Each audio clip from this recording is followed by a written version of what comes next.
শেখ হাসিনা প্রধানমন্ত্রীর পদ থেকে পদত্যাগ করে দেশ ছাড়ার পর থেকে আওয়ামী লীগের সকল মন্ত্রী, উপদেষ্টা ও সংসদ সদস্যদের বেশিরভাগ পালাতে না পেরে দেশে আত্মগোপনে রয়েছেন। এর মধ্যে ধরা পড়েছেন অনেক নেতাকর্মী। এদিকে ১৩ই আগস্ট সন্ধ্যায় সদরঘাট থেকে পুলিশ আনিসুল হক ও শেখ হাসিনার উপদেষ্টা সালমান এফ রহমানকে গ্রেপ্তার করেন।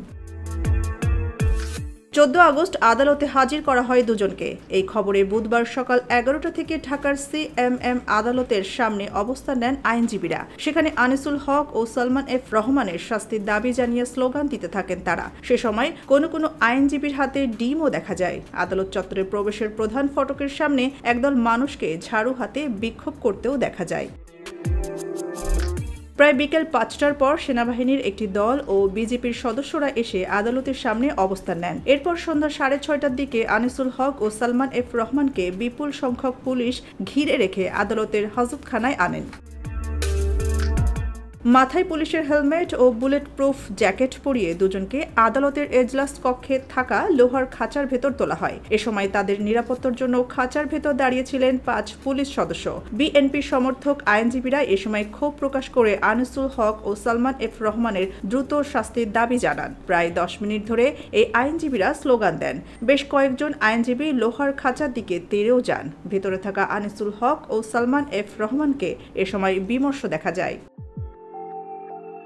আদালত কক্ষে বিচারক প্রবেশ করলে পুলিশ পক্ষ থেকে আনিসুল হক ও সালমান এফ রহমানকে হকার শাহজাহান আলী হত্যা মামলায় রিমান্ডে নেওয়ার পক্ষে যুক্তি তুলে ধরা হয়। কোটা সংস্কারের দাবিতে আন্দোলন চলাকালে গত ১৬ জুলাই রাজধানীর নিউ মার্কেট এলাকায় সংঘর্ষে নিহত শাহজাহানের বাবা এই দুজনের ফাঁসি চেয়ে কান্নায় ভেঙে পড়েন এ সময়।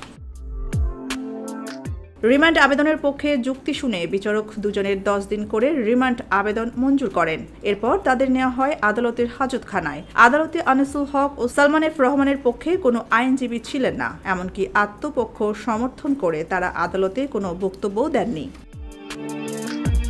পুলিশ সদস্যরা যখন আনিসুল হককে আদালতের সামনে দিয়ে হাজতখানায় নিয়ে যাচ্ছিলেন, তখন একদল লোক আনিসুল হককে লক্ষ্য করে ডিম ও জুতো নিক্ষেপ করতে থাকেন। এ সময় কয়েকটা ডিম আনিসুল হকের হেলমেটও লাগে।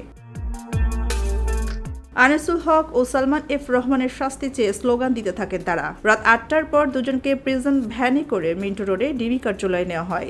নিউ মার্কেট থানা পুলিশ আদালতকে জানিয়েছে, আনিসুল হকের কাছ থেকে বিভিন্ন দেশের মুদ্রা উদ্ধার করা হয়েছে। জব্দ করা হয়েছে সাবেক এই মন্ত্রীর পাসপোর্ট।